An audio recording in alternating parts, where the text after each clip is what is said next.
Serving all of San Diego, this is your Fox 5 News. There's a nationwide recall on contaminated dog food, and of course it has many pet owners worried. Coming up next, what you need to know and how you can protect your pawed friends. So more dog food pulled off the shelves this week due to salmonella contamination. So how do you protect your pet's well-being? This morning, Karen Scoggins, she is the founder of MyPerfectPet, and she's joining me to talk about information that we all need to know to keep our dogs healthy. Good morning, first of all. And we brought some models and their owners over there. So we're talking about dogs. We had to have some doggies. We love dogs on our back lot. Let's talk about why is the type of food you feed your dog so important?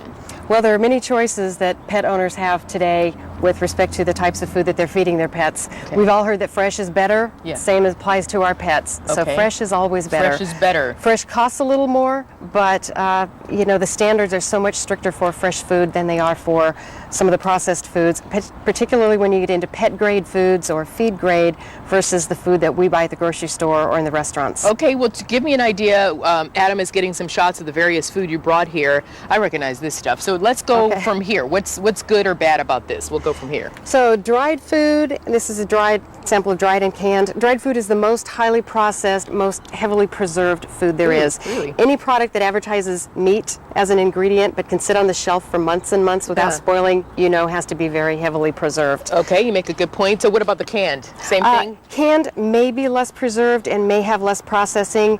In order to produce kibble, it has to be processed numerous times. Every processing step introduces an opportunity to add contaminants into the process and lowers the nutrition. You're telling me even some of the kibble that's, you know, like known to be, I don't want to say any company's name, but some of the higher end, more nutritious, you know, companies, those too have the preservatives? We encourage people, preservatives are disguised in a number of ways.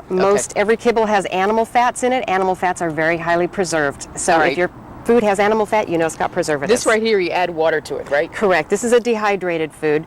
So it's dehydrated to minimize the use of preservatives, or in some cases eliminate preservatives, mix with water to rehydrate it, and then feed it on to your pets. So that's better. Yes. So we're getting better possibly as we go down the line. We're getting fresher as we go forward. What's this? This is an example of some raw food. So this is a mix of some raw beef, raw duck, and raw chicken. Okay, but let's hold it right there. That's where we had a recall recently. It was based on some raw food. Yes. So how do you know? Well, know the ingredients that they're putting into the food. So we said fresh is better. Fresh raw requires very strict discipline with respect to the pet owner, because meat may include salmonella or other pathogens that we know are risks with any raw meat. That's why the FDA recommends that we cook meat to certain minimum temperatures. So then why are we giving the dogs this raw diet? Well, a lot of people feel that the dogs, over history, you know, their ancestors ate raw food. So did mine, by the way, but I choose to eat cooked food. So yeah, but you know, we're getting the dogs more high. Get them, you get them, Tiger. That's right. We're getting dogs a little more. The dogs are a little more domesticated. So so we're talking about the raw diets, and a lot of people do like them, but of course you have to be very, very, very, very careful. And I don't know really how you know the difference, quite frankly. But let's take it one step down. If you want to treat your dogs to some really, really healthy eating, what's the step? I'm not comfortable with the raw diet, so what's the step down that possibly I could go to? I have 2 dogs. Well, actually, I would call it a step up, because the other alternative that's relatively new on the market today is the fresh but fully cooked food. So we take the fresh whole ingredients that you buy in the grocery store, buy in the restaurants, so they're subject to the most stringent standards that we have for food safety, and then they're lightly cooked to the minimum FDA temperatures, so that literally the fresh cooked food is safe enough for you to eat. So this right here is what is this? This is so you're telling me that this is some fresh food that was cooked and put in this little.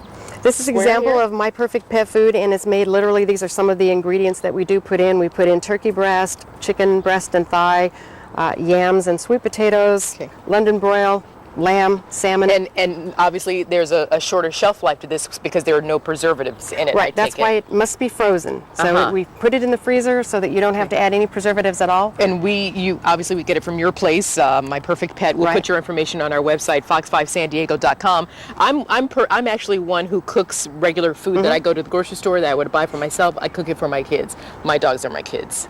Yes, most people feel that the pets are the family members, and you can eat this yourself if you'd like. All righty, I love it. Thank you, Karen Scoggins, founder of My Perfect Pet. Thank you so much, and thanks to all the models and their owners for being so patient. Going to Raul now. Thank you very much. Thank you.